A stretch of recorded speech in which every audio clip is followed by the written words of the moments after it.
الحمد لله رب العالمين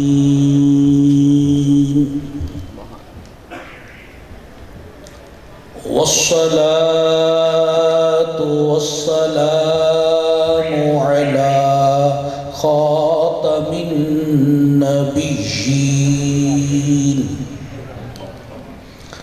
وعلى آله وأصحابه أجمعين أما بعد فأعوذ بالله من الشيطان الرجيم بسم الله الرحمن الرحيم ألا إن أولياء الله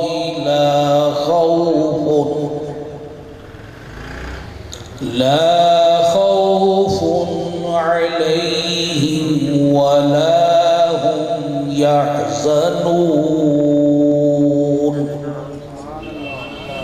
الذين آمنوا وكانوا يتقون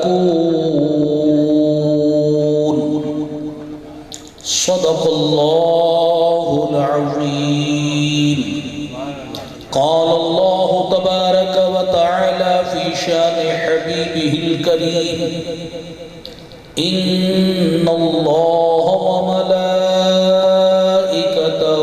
يصلون على النبي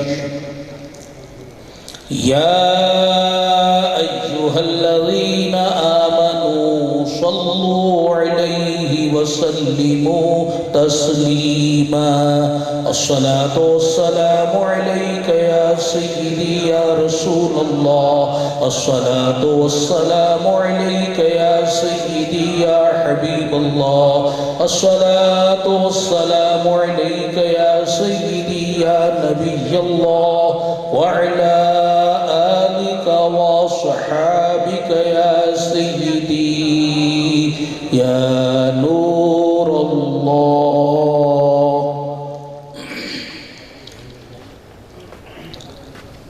الحمدللہ آج کے اس اجتماع میں ہم سب کے لیے یہ اعزاز کی بات ہے کہ میرے استاد محترم صدارتی ایوارڈ یافتہ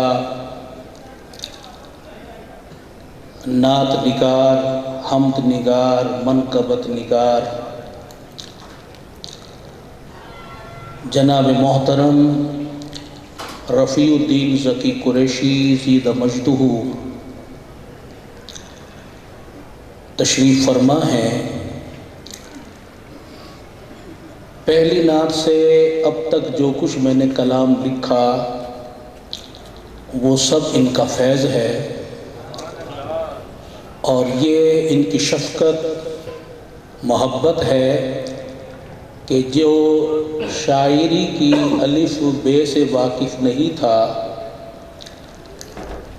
ان کے زیر سایہ سینکڑوں نعتیں لکھنے کی سعادت حاصل ہوئی، اور مجھ عاجز کہ استاد محترم بھی، شیخ بھی، رہبر بھی، ہادی بھی، رہنما بھی، جناب قبلہ و کعبہ شیخ طریقت واقف اسرار حقیقت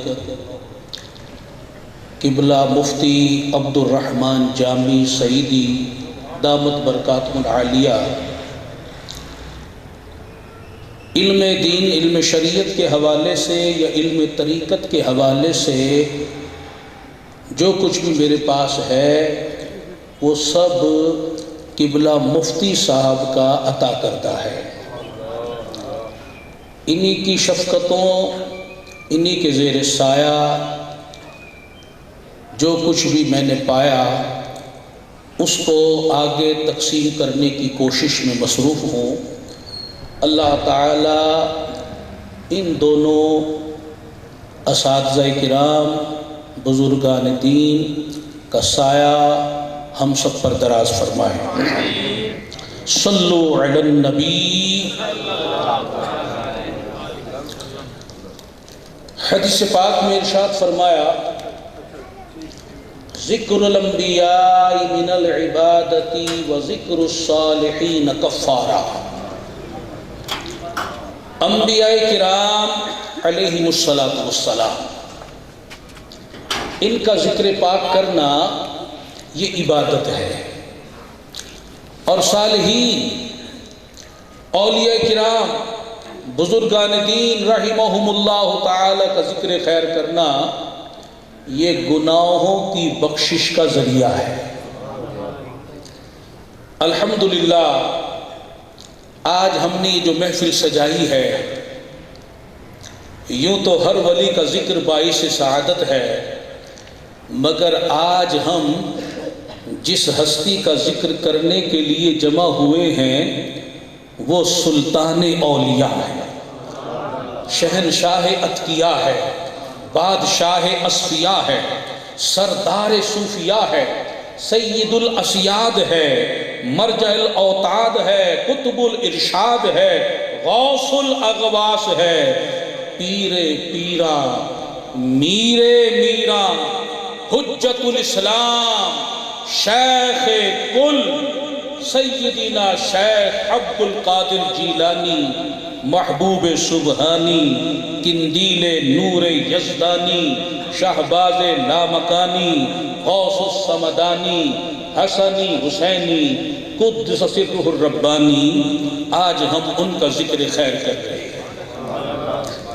اولیاء کے ہے سردار غوث الورا، رب تعالی کے شاہکار غوث الورا، نائب مصطفیٰ وارث مجتبی، عکس اوصاف سرکار غوث الورا، باپ حسنی نسب ماں حسینی نسب، آپ ہیں آل سرکار غوث الورا، تیرا حامی خدا تیرا والی نبی، تو ہے ایسا طرحدار غوث الورا، زندگی بھر شریعت پہ چلتے رہے تیرا پاکیزہ کردار غوث الورا، اولیاء کے سروں پر قدم آپ کا، آپ ہیں ان کے سالار غوث الورا، ہر طرف 11ویں پاک کا شہرہ ہے، ہر جگہ تیرے اذکار غوث الورا، رات دن اولیاء در پہ حاضر رہے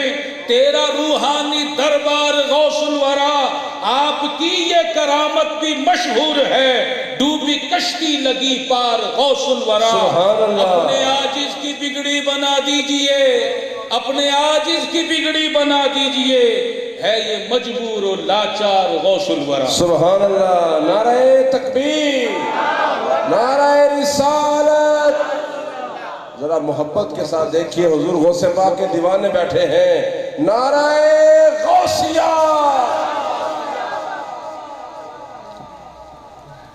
سوہر وردیوں کے آقا سیدنا شیخ شہاب الدین سوہر وردی رحمت اللہ علیہ، آپ ارشاد فرماتے ہیں کہ جب سرکار غوث اعظم رضی اللہ تعالی عنہ دنیا میں تشریف لائے تو غیب سے 5 عظیم الشان کرامتوں کا ظہور ہوا۔ پہلی بات، پہلی کرامت تو یہ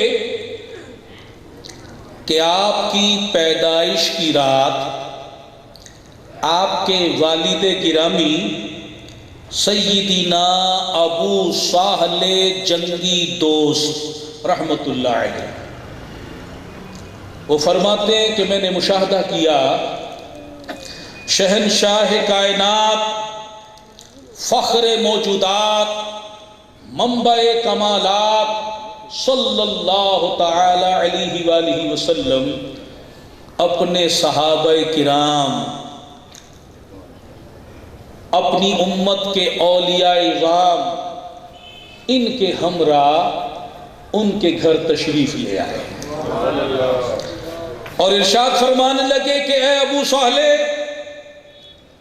اللہ تعالی نے تمہیں ایسا فرزند عطا فرمایا ہے جو اللہ تعالی کا بھی محبوب ہے، میرا بھی محبوب ہے۔ سبحان اللہ۔ اور وہ اللہ کا ایسا ولی ہے کہ ان قریب اولیاء اللہ میں اس کی وہ شان ظاہر ہوگی جیسی شان نبیوں میں اللہ تعالی نے مجھے عطا فرمائی ہے۔ سبحان اللہ۔ غوث اعظم درمیان اولیاء، چو محمد درمیان انبیاء علیہ السلام۔ پہلی کرامت تو یہ ظاہر ہوئی، اور دوسری کرامت یہ کہ جب آپ پیدا ہوئے تو پیدائشی طور پر آپ کے شانہ مبارک پر قدم مصطفیٰ کا نشان تھا۔ سبحان اللہ۔ اور اس بارے میں آپ رضی اللہ تعالی عنہ خود ارشاد فرماتے ہیں، شب معراج میرے جد امجد، میرے نانا جان، رحمت عالمیان، نبیوں کے سلطان صلی اللہ علیہ وسلم جبریل امین کے ہمراہ جب آسمانوں کی طرف تشریف لے گئے، سدرۃ المنتہا کا مقام آ گیا، جبریل ٹھہر گیا، عرض کرنے لگا یا رسول اللہ صلی اللہ تعالی علیہ وسلم، میری منزل آ گئی، میرا مقام آ گیا، میری حد پرواز یہیں تک ہے، میری رسائی یہیں تک ہے، آگے جانے کی مجھے طاقت و ہمت نہیں۔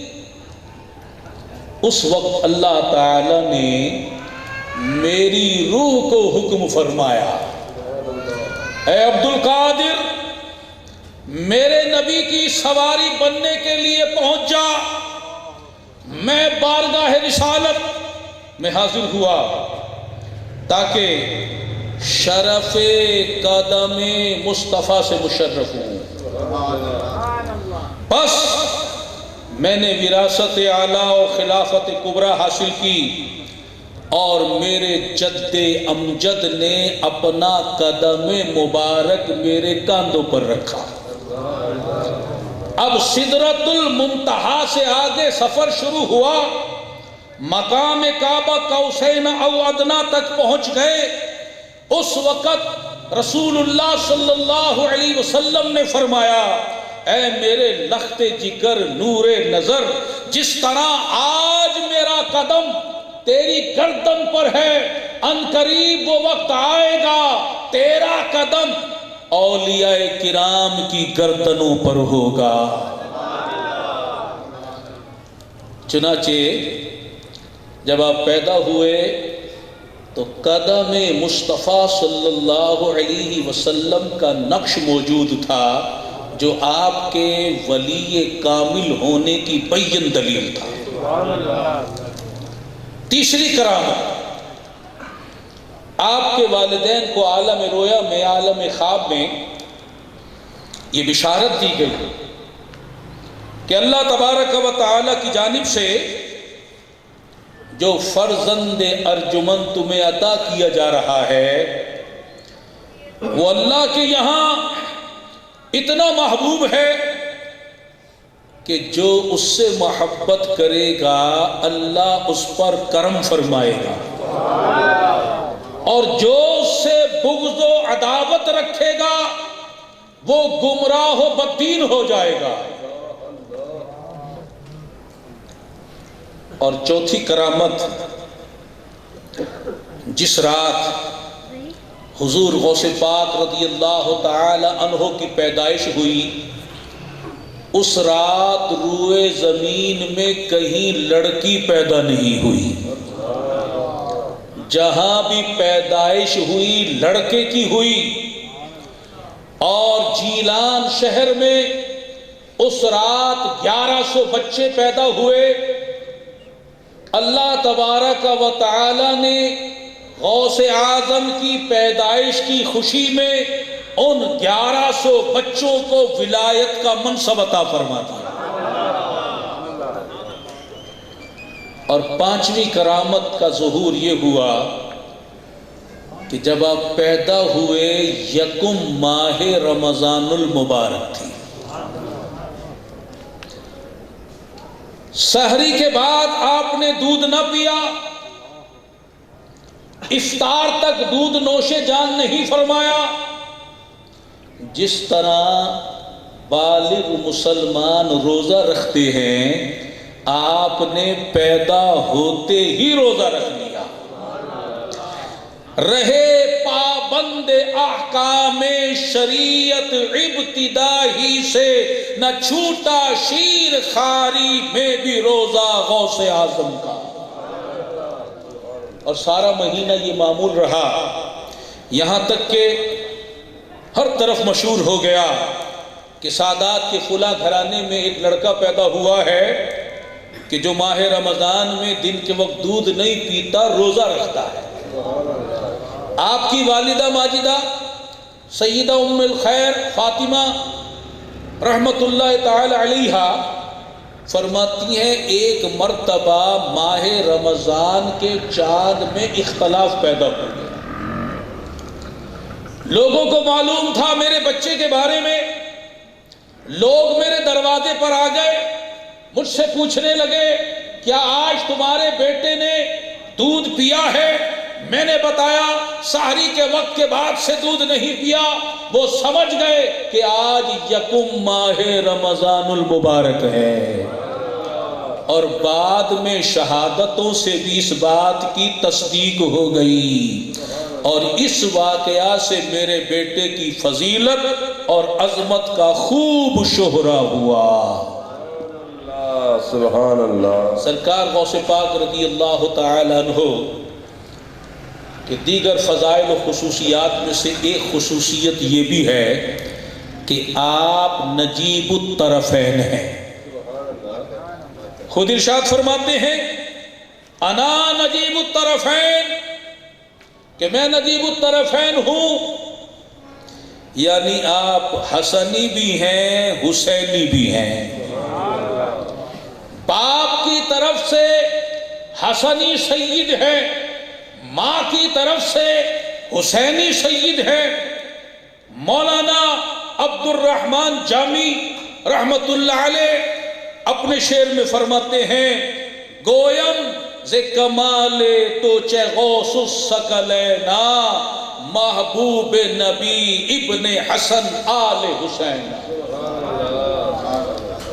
اے نبی کے محبوب غوث اعظم، آپ امام حسن کے بیٹے ہیں، امام حسین کی اولاد ہیں، اور میں جو بولتا ہوں اس میں میرا اپنا کچھ نہیں۔ یا غوث اعظم، میں تو آپ کے کمال سے بولتا ہوں کہ آپ جنوں انسانوں کے غوث ہیں۔ صلو علی النبی صلی اللہ علیہ وآلہ وسلم۔ سرکار غوث پاک رضی اللہ تعالی عنہ 18 سال کی عمر میں تھے۔ ایک دن اپنی زمینوں پر ہل چلانے کے لیے بیل کو لے کر چلے۔ ابھی کچھ سفر طے کیا تھا کہ اچانک بیل نے گردن موڑ کر غوث اعظم کی طرف دیکھا اور بزبان فصیح کہنے لگا، ما لہذا خلقت ولا بہذا امرت۔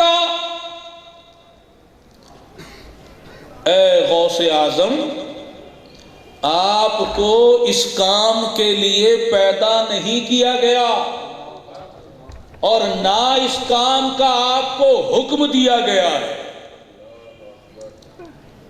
بیل کے منہ سے کلام سنا تو گھبرا سے گئے، واپس گھر لوٹ آئے، گھر کی چھت پر چڑھے، دیکھا حاجیوں کا ایک قافلہ جا رہا ہے۔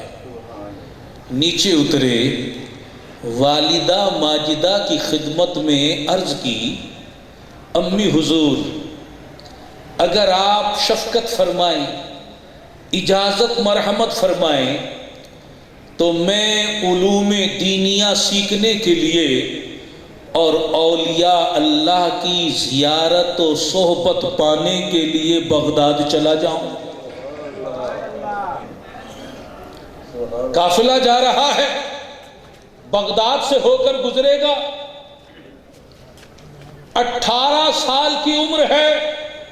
آج 18 سال کا نوجوان، اس کو تو کھیل کود سے فرصت نہیں، دوستیاں یاریاں آوارہ گردیوں سے فرصت نہیں، حتیٰ کہ فلموں ڈراموں گانے باجوں سے فرصت نہیں۔ اور اگر اسے شوق ہوتا بھی ہے تو علم دین سیکھنے کا نہیں ہوتا، بزرگان دین کی زیارت پانے کا نہیں ہوتا۔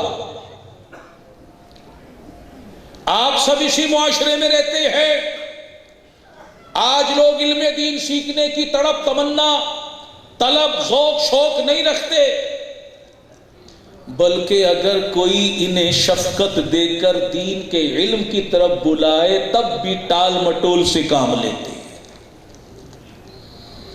آپ کی بوڑھی والدہ اس وقت 78 سال کی عمر،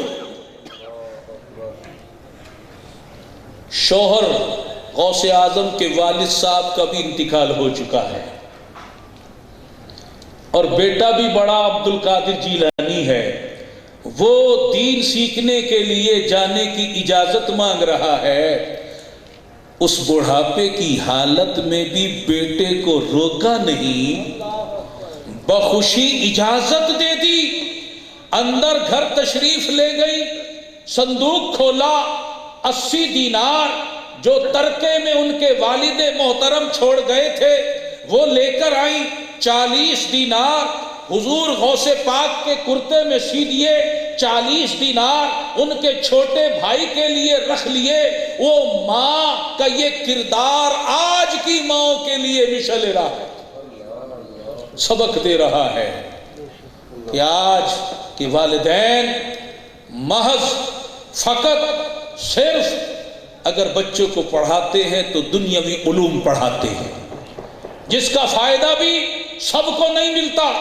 بہت سے ڈگری ہولڈر ڈگریاں تو رکھتے ہیں، نوکریاں نہیں ملتی،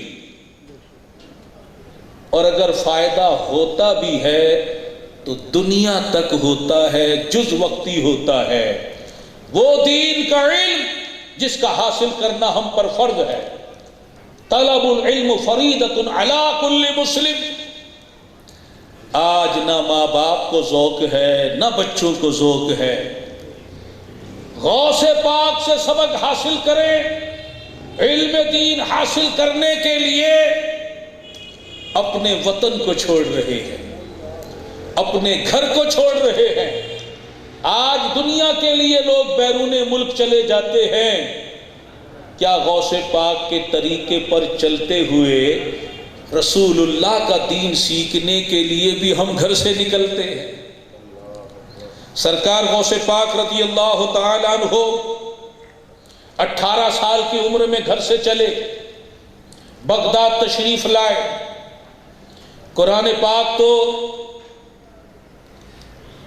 ماں کی آغوش میں ہی سیکھ لیا تھا، یہاں آنے کے بعد علم فقہ کو حاصل کیا، علم ادب کو حاصل کیا، علم حدیث کو حاصل کیا، علم قرآن کو حاصل کیا، علم شریعت کو حاصل کیا، علم طریقت کو حاصل کیا۔ اور سیدنا حضرت حماد بن مسلم رحمت اللہ علیہ کی خدمت میں طویل وقت گزارا، انہی سے بیعت کی اور علم طریقت پڑھا، اور سیدنا ابو سعید مخزومی رحمت اللہ علیہ سے خرقہ خلافت پہنا۔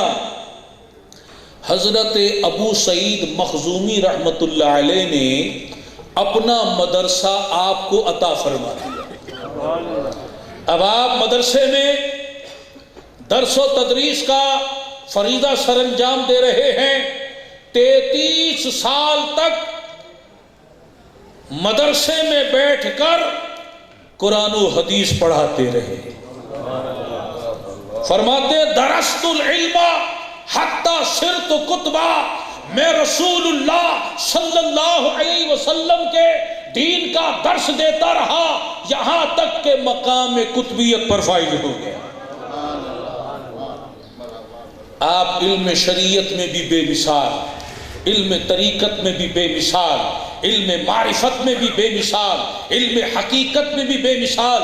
ارشاد فرماتے ہیں اللہ تبارک و تعالی جل شانہ نے مجھ پر علم لدنی کے ایسے 70 دروازے کھول دیے ہیں کہ ایک دروازے کی وسعت زمین و آسمان کے فاصلے سے بھی زیادہ ہے۔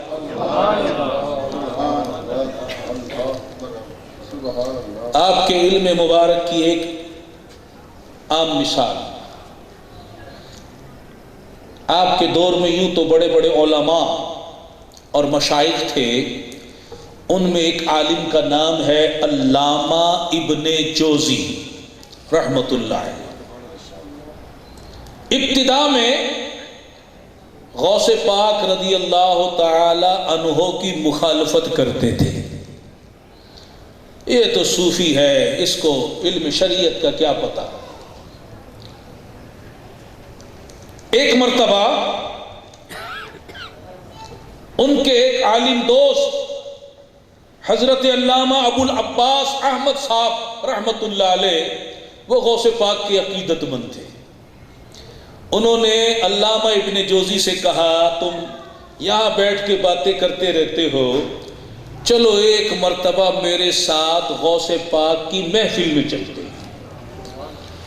وہ ٹال مٹول کرتے رہے، انہوں نے بڑا اصرار کیا، مجبور کر کے اپنے ساتھ لے آئے۔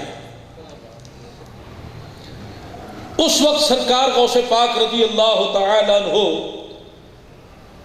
اپنے مدرسے میں ترجمہ و تفسیر پڑھا رہے تھے۔ تلامذہ شاگرد آپ کے ارد گرد بیٹھے ہوئے ہیں، جمگٹھا لگا ہوا ہے۔ یہ دونوں علماء اس حلقہ درس سے ہٹ کر ایک سائیڈ پر بیٹھ گئے۔ طالب علم نے قرآن مجید کی ایک آیت پڑھی، سرکار غوث پاک رضی اللہ تعالی عنہ نے اس کا ترجمہ بیان کیا، پھر اس کی ایک تفسیر بیان کی۔ علامہ ابو العباس نے علامہ ابن جوزی سے کہا کیا آپ اس تفسیر کو جانتے ہیں؟ انہوں نے گردن ہلائی کہ ہاں مجھے پتا ہے اس کا۔ سرکار غوث پاک نے دوسری تفسیر بیان کی، ابن جوزی نے ہاں گردن ہلائی یہ بھی جانتا ہوں۔ تیسری تفسیر بیان کی، 11 تفسیریں بیان کر دی۔ ابن جوزی کہتے رہے یہ بھی میں جانتا ہوں، یہ بھی میں جانتا ہوں۔ پھر غوث پاک نے 12ویں تفسیر بیان کی۔ اب ابن جوزی بغلے جھانکنے لگے۔ علامہ ابو العباس سے کہنے لگے یہ بات میرے لیے نہیں ہے، مجھے اس کا علم نہیں ہے۔ غوث پاک نے 13ویں تفسیر بیان کی، 14ویں تفسیر بیان کی، 15ویں تفسیر بیان کی، 16ویں تفسیر بیان کی، 40 تفسیریں بیان کی۔ علامہ ابن جوزی 13ویں سے لے کر 40 تک نام گردن ہلاتے رہے، اس کا مجھے نہیں پتا، اس کا مجھے نہیں پتا، یہ علم تو میں یہاں سے حاصل کر رہا۔ اس کے بعد سرکار غوث پاک فرمانے لگے اب ہم کال سے حال کی طرف آتے ہیں۔ اور صرف اتنا فرمایا لا الہ الا اللہ محمد الرسول اللہ، اور توجہ ڈالی، کیفیت بدل گئی، مجمع کی حالت بدل گئی۔ اتنا بڑا عالم جو مخالفت دل میں لے کر آیا تھا، علم سے تو وہ قائل ہو گیا۔ جب سرکار غوث پاک نے حال کی بات کی، یہی ابن جوزی پر ایسی کیفیت طاری ہوئی، اس نے اپنے کپڑے پھاڑ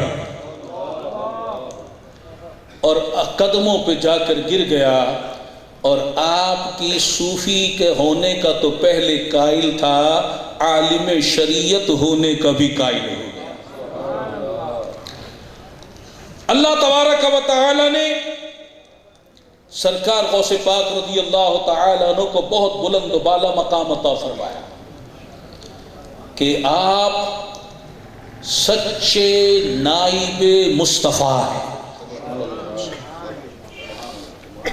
فرماتے ہیں وَكُلٌّ وَلِيٌّ وَلِيِّ اللَّهُ قَدَمٌ وَإِنِّي عَلَىٰ قَدَمِ النَّبِيِّ بَدْرِ الْكَمَالِ۔ اپنے مدرسے کے منبر پر بیٹھ کر ارشاد فرمایا اللہ کا ہر ولی کسی نہ کسی نبی کے قدم پر ہوتا ہے، اور میں اپنے نانا جان امام الانبیاء صلی اللہ علیہ وسلم کے قدم پر ہوں۔ خدا کی قسم میں نے قدم نہیں اٹھایا اور اٹھا کر نہیں رکھا مگر اسی جگہ جہاں میرے نانا جان نے قدم رکھ کر اٹھایا۔ سبحان اللہ، سوائے نعرہ تکبیر، نعرہ رسالت، مظہر کبریاء، مظہر مصطفیٰ، سرکار کی غلامی۔ آپ کے صاحبزادے سیدنا عبد الجبار جیلانی رحمت اللہ علیہ ایک مرتبہ آپ سے عرض کرنے لگے بابا جان رحمت اللہ علیہ، رسول اللہ صلی اللہ تعالی علیہ وسلم جب قضائے حاجت کے لیے تشریف لے جاتے، آپ کے فضلات شریفہ کو زمین نگل جاتی تھی، اور رسول اللہ صلی اللہ علیہ وسلم کا پسینہ اطہر جو ہے مشک و عنبر سے بھی زیادہ خوشبودار تھا، اور رسول اللہ صلی اللہ تعالی علیہ وسلم کے جسم اقدس اور لباس اطہر پر مکھی نہیں بیٹھتی تھی۔ تو بابا جان یہ خصوصیات ہم آپ میں بھی پاتے ہیں۔ تو سرکار غوث پاک رضی اللہ تعالی عنہ نے ارشاد فرمایا بیٹا میں رسول اللہ کی ذات میں فنا ہو چکا ہوں اور مجھے بقا بن نبی کا درجہ حاصل ہو گیا ہے۔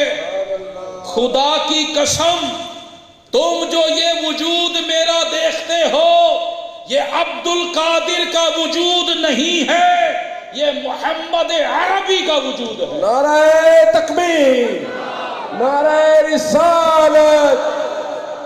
گویا فرما دیا کہ میرا کمال نہیں ہے، میری کرامت نہیں ہے، میری فضیلت نہیں ہے، یہ ساری فضیلت رسول اللہ کی ہے، یہ کرامت رسول اللہ کی ہے، یہ کمال رسول اللہ کا ہے۔ نبی ہاشمی مکی حجازی ہوا جدی بھی نلت الموالی، کہ جو نبی ہاشمی مکی حجازی ہیں وہ میرے جد اعلیٰ ہیں، انہی کی بدولت میں نے کمال بزرگی کو پایا ہے۔ اور اللہ تعالیٰ نے آپ کو ایسی وجاہت عطا فرمائی، بڑے بڑے اولیاء کرام بلکہ سارے اولیاء کرام آپ کا ادب فرماتے ہیں، سیدی اعلی حضرت امام اہل سنت الشاہ امام احمد رضا خان محدث بریلوی رحمت اللہ علیہ ارشاد فرماتے ہیں جو ولی قبل تھے یا بعد ہوئے یا ہوں گے سب ادب رکھتے ہیں دل میں میرے آقا تیرا.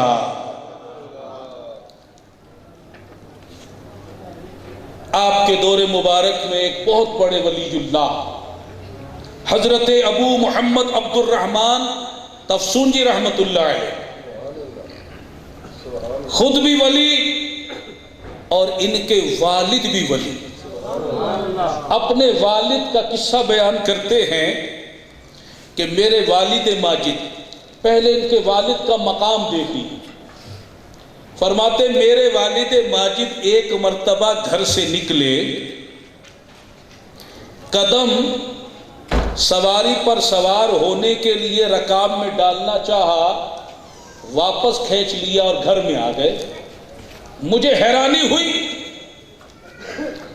میں نے عرض کی کہ بابا جان کیا ماجرا ہے؟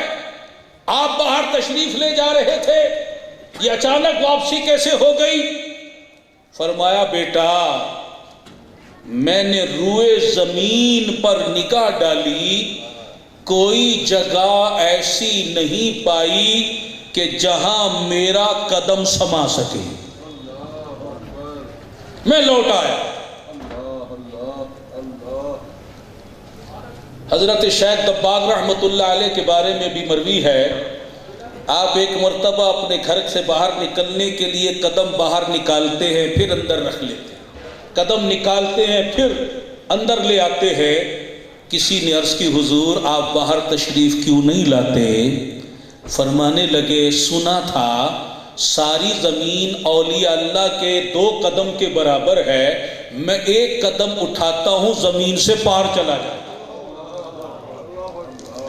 اتنا بڑا مقام حضرت علامہ عبد الرحمن تفسونجی رحمت اللہ علیہ کے والد گرامی کا، جو اتنا بڑا مقام رکھتے ہو، روئے زمین پہ کہیں قدم ان کا سمایا نہ جاتا ہو. فرماتے ہیں کہ میرے والد محترم جمعہ پڑھنے کے لیے گھر سے نکلے، سواری پر سوار ہوئے، فوراً اتر گئے. میں نے عرض کی حضور کیا ہوا، کیوں نیچے آ گئے؟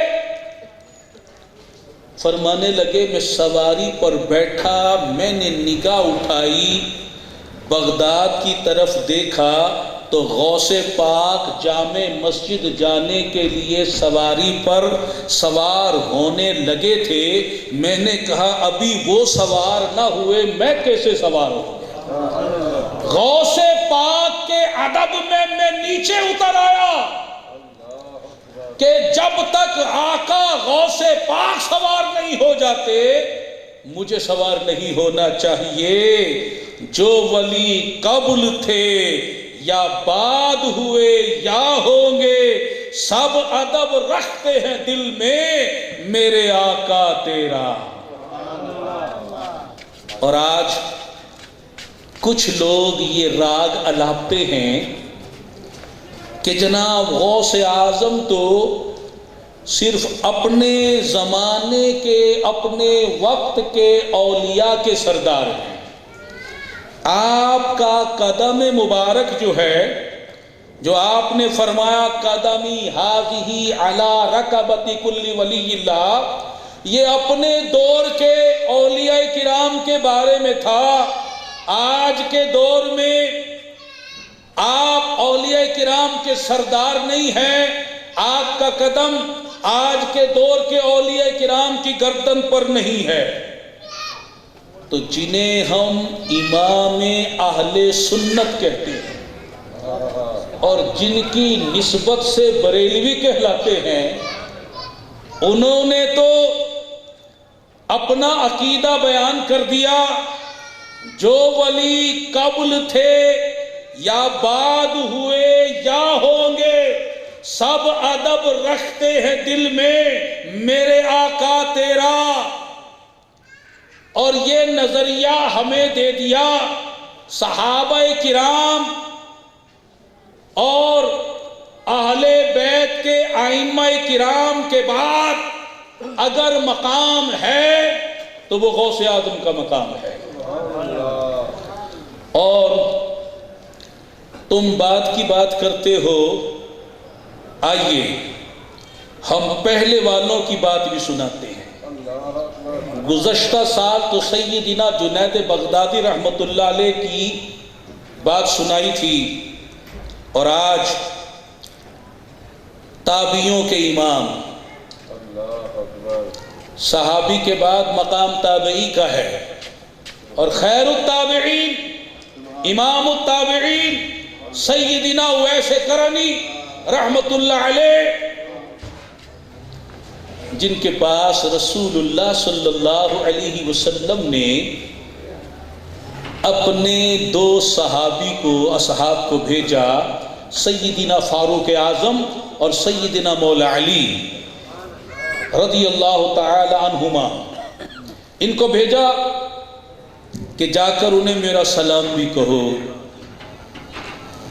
اور میرا یہ کرتا بطور تحفہ اسے پیش کرو، اور جا کر کہو کہ اللہ کی جناب میں میری امت کی شفاعت کرے، بخشش کا سوال کرے۔ غور تو کرو، خود شفیع اعظم ہیں اور اویس کرنی کے پاس اصحاب کو بھیج رہے ہیں، اس میں اویس کرنی کا مرتبہ بتانا مقصود تھا۔ اب یہ دونوں صحابی حضرت اویس کرنی کے پاس حاضر ہوئے، رسول اللہ صلی اللہ علیہ وسلم کا سلام بھی پیش کیا، کرتا شریف بھی پیش کیا، اور امت کی شفاعت کرنے کی بات بھی عرض کی۔ حضرت اویس کرنی آگے بڑھے، سجدے میں سر کو رکھا، اللہ کی جناب میں دعا کی، اے اللہ میرے آقا کی امت کو بخش دے، میرے نبی کی ساری امت کو بخش دے۔ اللہ تعالی کی جناب سے جواب آیا کہ اویس کرنی، ہم نے تیری دعا قبول کی، اور تیری دعا کی برکت سے آدھی امت کو بخش دیا ہے، اور آدھی امت میں عبد القادر جیلانی کے صدقے بخشوں گا۔ سبحان اللہ، سبحان اللہ۔ حضرت اویس کرنی رحمت اللہ علیہ عرض کرنے لگے، مولا وہ تیرا محبوب بندہ عبد القادر کہاں ہے؟ میں اس کی زیارت کرنا چاہتا ہوں۔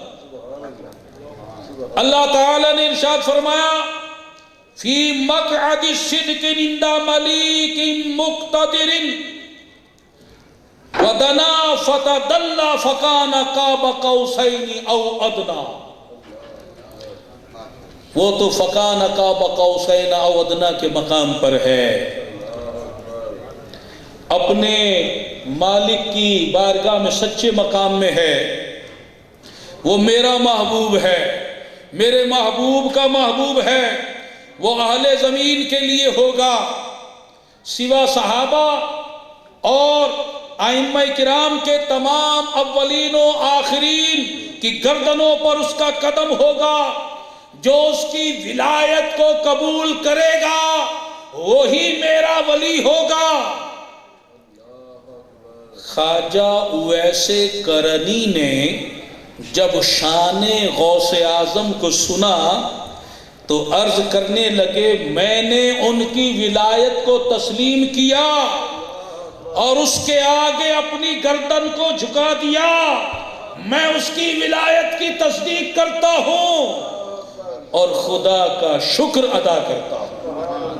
سبحان اللہ۔ جو ولی قبل تھے یا بعد ہوئے یا ہوں گے، سب ادب رکھتے ہیں دل میں میرے آقا تیرا۔